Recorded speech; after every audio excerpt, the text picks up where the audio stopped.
Broadcasting from Salisbury University campus, this is WSDL Ocean City, NPR News Talk 90.7. Putting Delmarva first. Stay tuned for Delmarva Today with your host, Don Rush.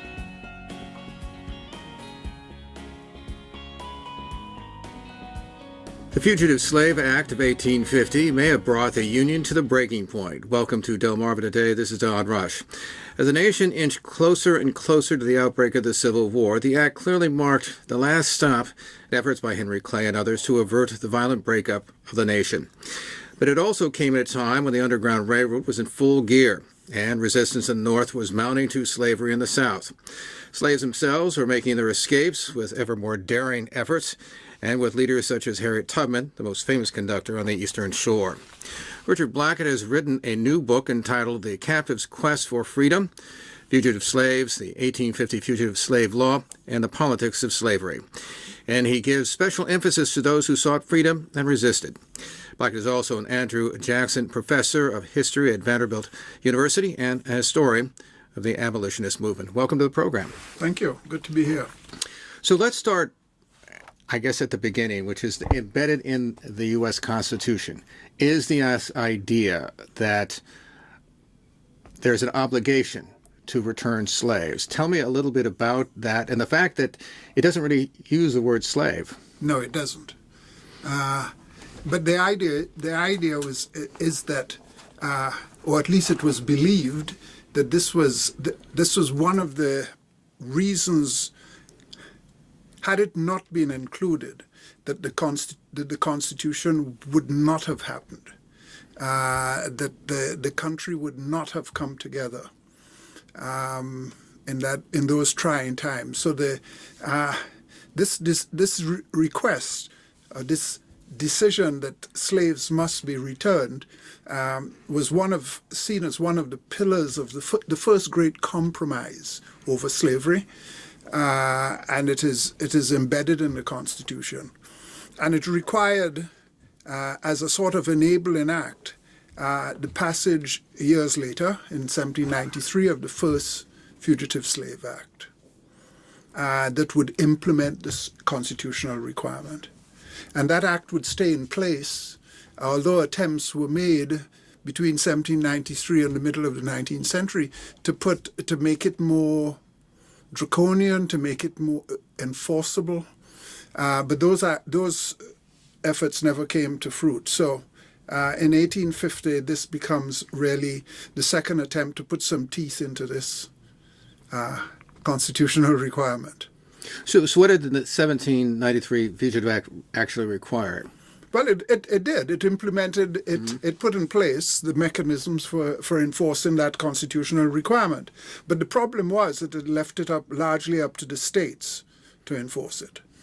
And the states slowly over the years devised ways to get around that federal requirement. And there was a great Supreme Court ruling, a major Supreme Court ruling in 1842. We don't need to get into the kind of technicalities of these things, but what it basically said is that the law, the federal law, is superior to state law, and the federal law had to be enforced. But the states did not have to go out of their way to help in the enforcement of the act, which of course gave the states the option of devising ways to resist enforcement of the law. In some ways, it reminds me of the claim for states' rights. Yes. Essence, yeah. Yes, but the irony of it is that it's the South that always claimed states' right until it came to this issue when they insisted that it was a national responsibility. So, moving towards 1850, and as I indicated, it seems like it's almost the last stop, really. I mean, for the entire first half of the 19th century, we see political figures, whether it's Henry Clay, John C. Calhoun, Daniel Webster, all those people struggling with trying to figure out how to create a compromise to keep the country together while trying to address the issue of slavery. What is it about the 1850 compromise and this Fugitive Slave Act that seems like it's just the last stop? That after that, there's no going back. Well, it was Clay is the sort of engine behind this. I mean, he is he is the one that came up with the compromise. Has a number of features that try to address pressing questions that arose out of the United States acquisition of all that Mexican territory after the Mexican-American War, and one of the issues that arose is, are slaveholders going to be permitted to take their slaves into this new federal territory? And there's an earlier compromise in 1820 that's known as the Missouri Compromise, in which it was stated explicitly a line was drawn beyond which slavery could not be permitted. Now, with the new territory acquired, the issue is what this line no longer holds, at least for slaveholders. So Calhoun's compromises, which, by the way, included the abolition of the slave trade in Washington, D.C., was an attempt to address these larger issues. And at the same time, he saw this fugitive slave law as a way as not a sop to the South, but a gesture to the South that the nation was, that the country was committed to enforcement of this constitutional requirement. And what it did, in effect, was nationalize the issue of slavery. The recapture of slaves now became a national obligation, in the sense, and mechanisms are provided that the nation would now be responsible for enforcing. The federal government would be responsible for enforcing it. So it created commissioners. The cost of returning fugitive slaves would be borne by the federal treasury, and there are a number of other features that sort of nationalize this issue. Before we get into some of the detail there, why was it that about the expansion of the country that the South felt threatened? I mean, I think at one point, I think 1860, I think it was, 61, I think I've read where Lincoln might have been amenable to allowing slavery to continue to exist in the South, but no expansion. There were lots of talk about what was it? Why did the South not say, okay, I'm going to cut my losses? You were going to cut, because politically it made them very vulnerable. Because under the political organization of the country, any new state that comes in as a free state gets 2 senators. It unbalances the whole political equilibrium. That's how the South saw it. And that crazy business of the Electoral College, and also counting black slaves as portions of a human being for voting purposes. Those were all compromises that attempted to maintain a balance between free states and slave states. So that if this new compromise, if the line of the Missouri Compromise was not withdrawn, it creates a problem, a political crisis for many. So let's go back a little, and one of the things that I mentioned a moment ago was this idea that the anti-slavery movement really seems to pick up steam, particularly as we start heading into 1850. But it's been growing for a while. Mm-hmm. What are the dynamics of that movement that creates this movement towards a stronger sense of abolition? The compromise of the fugitive slave law for many is the problem with the compromise. The nature of the law and its requirements are simply unacceptable to most people. It violated basic legal traditions. There was no habeas corpus. There was no right to a jury by trial. The suspected fugitive slave could not testify in his or her behalf. There were all kinds of things in this law that simply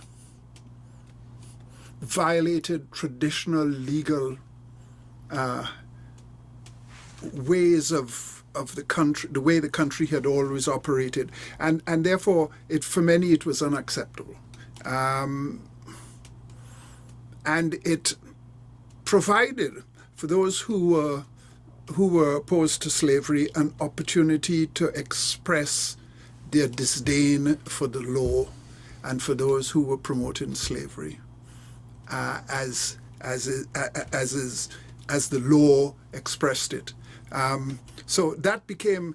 In addition, there's a rise in. If one looks at slave escapes in the late 1840s, there seems to be, if not a rising tide of escapes, although there were, particularly from the border states, there are dramatic escapes that are taking place. The kind of escapes that drives slaveholders, proponents of slavery, wrong the bend, and at the same time provide abolitionists with kind of political fodder. One can think of Henry Box Brown's Escape in a Box, mail from Richmond to Philadelphia. The William and Ellen Craft escaping from Georgia. Those were dramatic escapes that caught the attention of the country, and abolitionists promoted them to show that the determination of the enslaved to be free.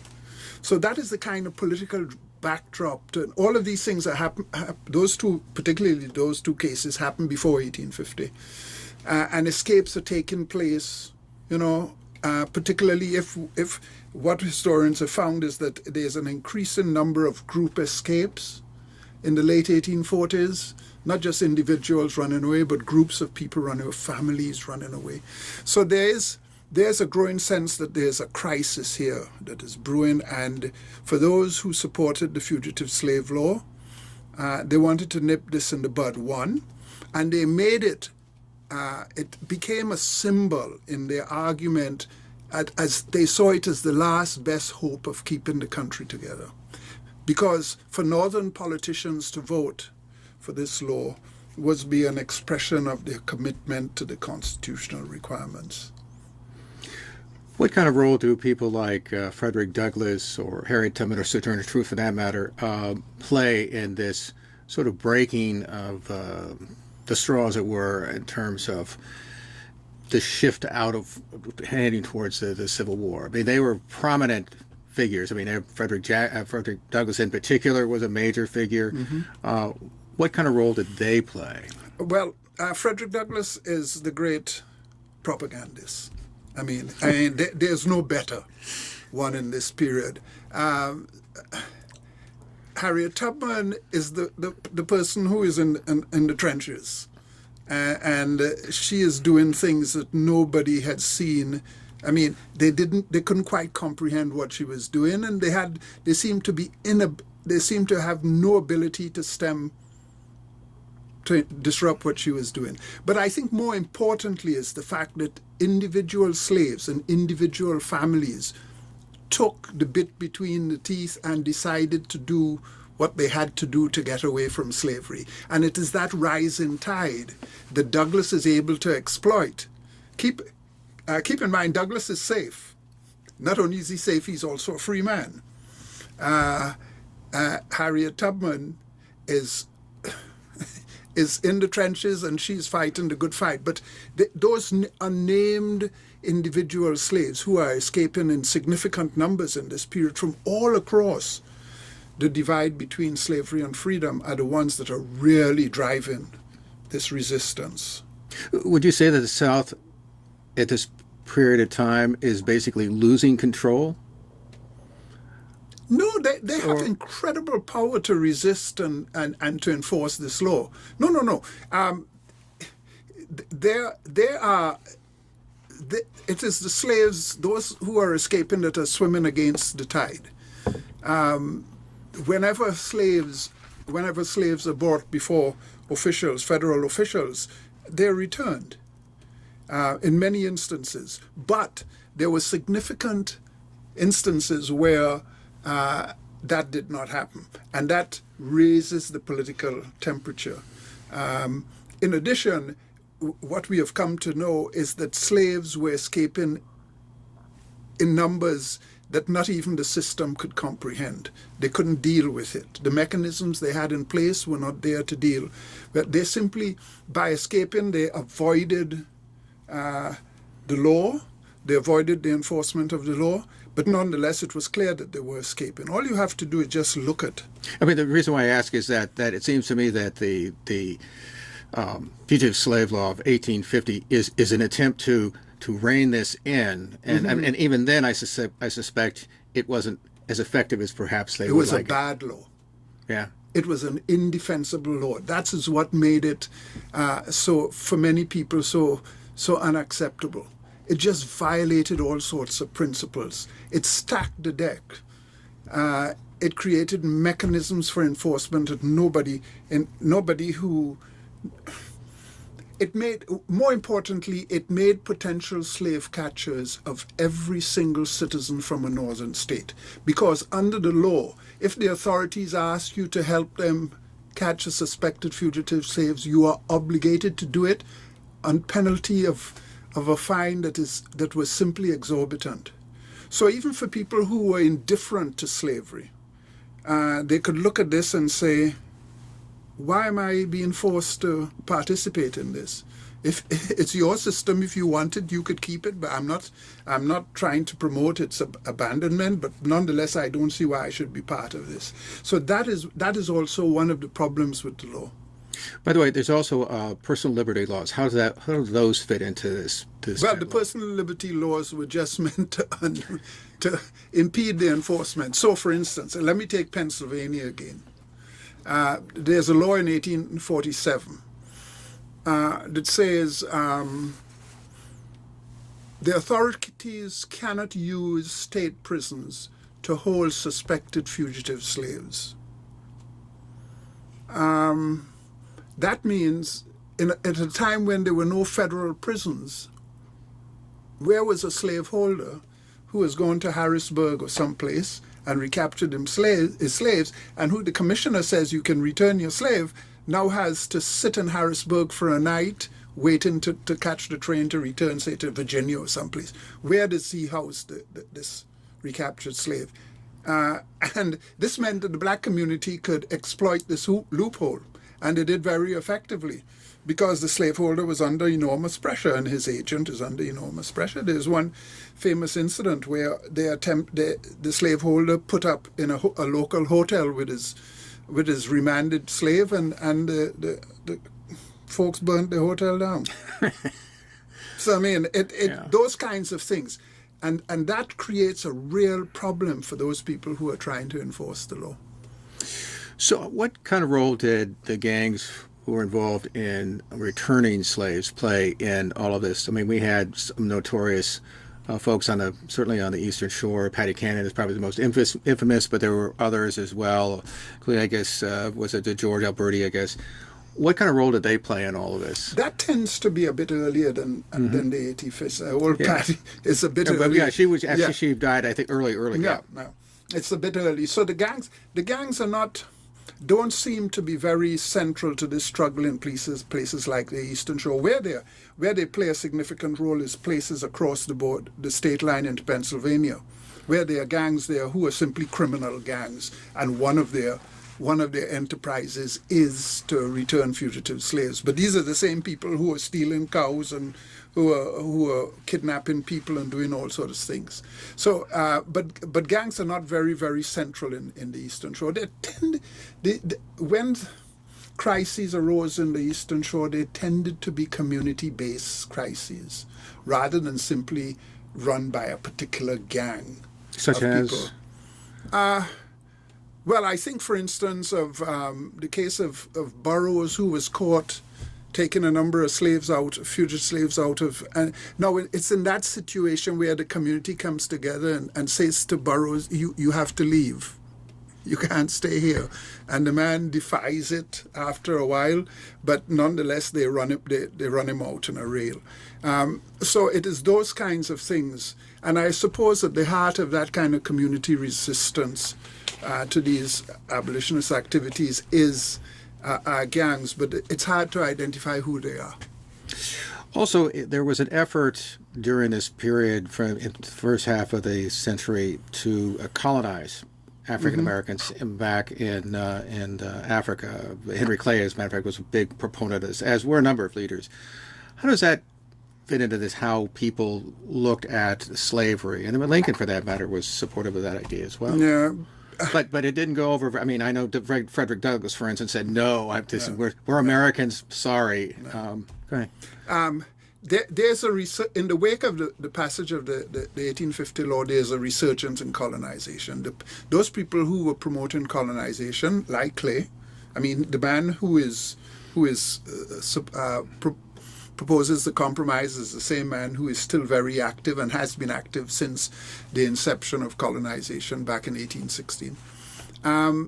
So the idea, as Douglas would articulate it in his usual very crisp way, is that the idea of the fugitive slave law is to return slaves, to get fugitives out of the North back into slavery, and the idea of the colonization is to get free blacks out of the United States. In that way, what they do is what it would do simply, as opponents of colonization have argued, is that it reinforces the slave system. So you have a resurgence of interest in colonization. Many of the people who were involved, who were administrators and sort of functionaries of the Whig government of 1850, were also colonizationists. In fact, the man who was the head of the Treasury, who was dispensing money for the return of fugitive slaves, is a prominent proponent of colonization. So you have those two things coming together. And in the midst of this struggle, what it does is it says to free blacks, an important part of this discussion is that they're not needed here, they're not supposed to be here, they should go somewhere else, to a place where that is appropriate to their constitution. So what you get then is a resurgence of interest in colonization, and what that does is that in alienating free blacks, it also raises the question among many free blacks of whether or not they belong or should stay here. Well, there was not a great response. I mean, I think mentioned like maybe 1,000, something like that. Yeah. I mean, very small. I mean, colonization was never a large, but what it is important politically though, because it creates this tension.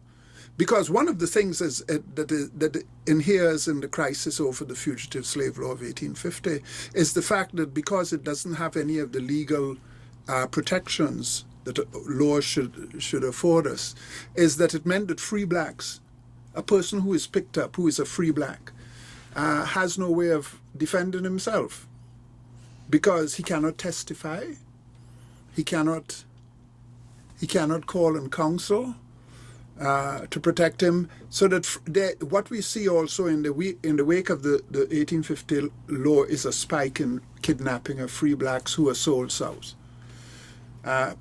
Particularly from, again, places close to the border, the state line, the borders between slavery and freedom.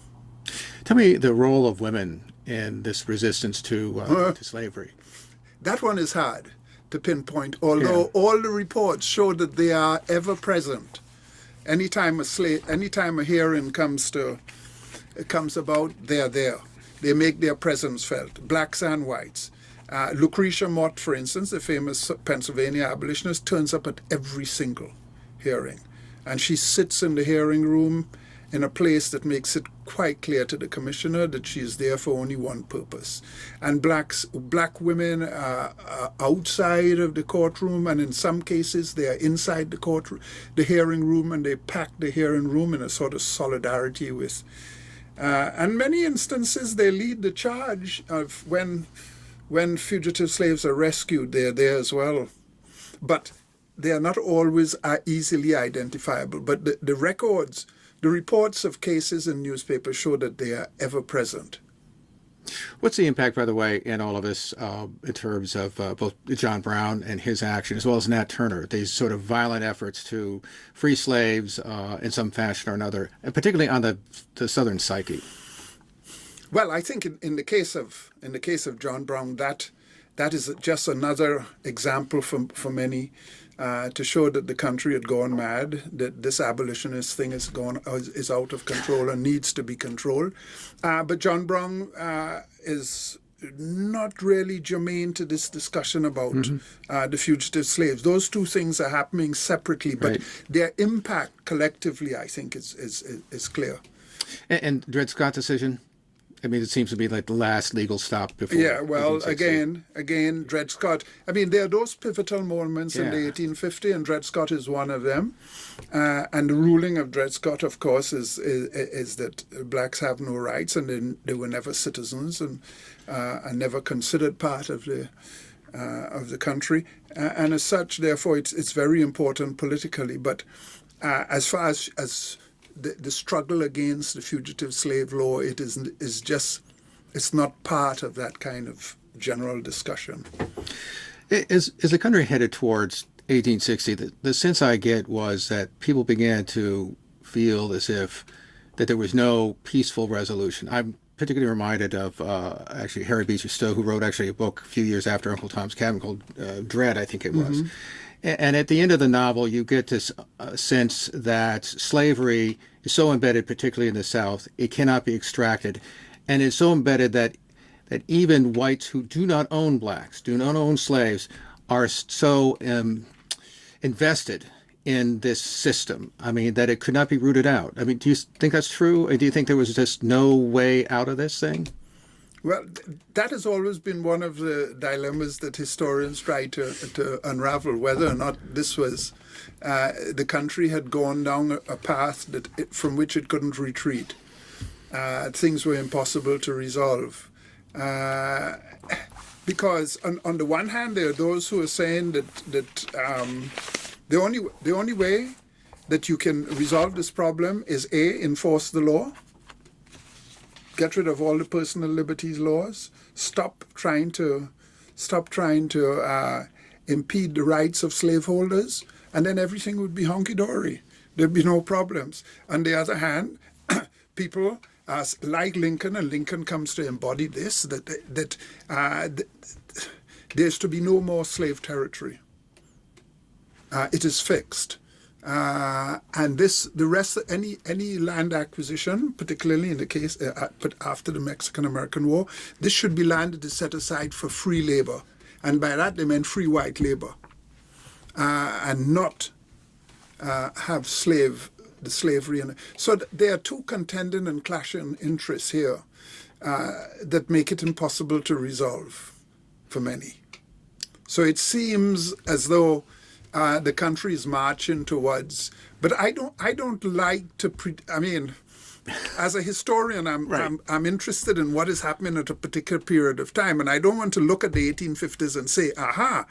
What we can see looking back is that the country is moving inexorably towards a civil war. I don't think that's how it works. But by 1860, with the election of Lincoln, it's clear that for many in the South, that's the straw that broke the camel's back. Because it does seem, as you look at that long debate over slavery, that the struggle was so intense in terms of these two competing forces, particularly the development of the North, that something had to give, and it does not seem that the legal option, this idea, would ever pan out for I mean, because some people have suggested, well, if Civil War had not occurred, that slavery would have died out. I'm rather skeptical about that, just given the embeddedness of the institution. I mean, in 1850, people who reluctantly voted in favor of the law say, look, this is the last chance. This is how you prove. And those people who were promoting the law from northern states said, look, we have to vote for this because we have to send a message to our fellow Americans in the South that really we are committed to the Constitution. So there was that sense that this might have been the last best hope to address this question. The fact that the slaves themselves, were not part of this discussion, threw a kibosh in the works. They said by continuing to escape, they kept the temperature rising. So I think that is absolutely critical to understand that. But on the other hand, in the long sweep of American history, America has always got itself twisted over the issue of race. And it seems, and it gets itself at certain points in that to seem incapable of addressing the question in any rational, reasoned way. And this is another one of those examples. And then there are moments when come close to addressing the higher principles on which the country is based, and then they retreat from it. And so this is one period, that decade of the 1850s is one period where they seem to be galloping towards disaster because of the political inability to address, to live up to the principles that they say drives the country. So if you have a country that is, and this is one of the uniquely American dilemmas, if you have a country that is based on these high vaunted principles of liberty for all and equality for all, the Declaration of Independence must be the most revolutionary statement that has ever been articulated. And then you proceed to have a constitution that violates that. Then you have set yourself on a course that becomes very, very difficult to resolve. So on the one hand, a free country in which slavery exists. That is a very, very difficult thing to pull off. And as a historian, you look at it and you see the periods when they really try to address it after the Civil War, for instance, and then Reconstruction collapses. We get to the Civil Rights Movement, it's there again. And for many of us, we think, with the long arc of history, we think we're in a period of retreat again. Mm. But always over this issue of simply living up to your principles. We've been speaking with Richard Blackett. He has written a new book entitled The Captive's Quest for Freedom, Fugitive Slaves, the 1850 Fugitive Slave Law, and the Politics of Slavery. And he is also an Andrew Jackson Professor of History at Vanderbilt University and a historian of the abolitionist movement. Appreciate you stopping by and chatting with us this morning. It's been a joy. Thank you. This has been Delmarva Today. I'm Don Rush. Thanks for listening. Thank you for watching Delmarva Today, a production of Delmarva Public Radio. Production and audio engineering by Chris Rank. Hosted by Don Rush. For podcasts, visit delmarvapublicradio.net or subscribe to the Delmarva Today podcast on iTunes. Delmarva Today can now be seen on Pack 14.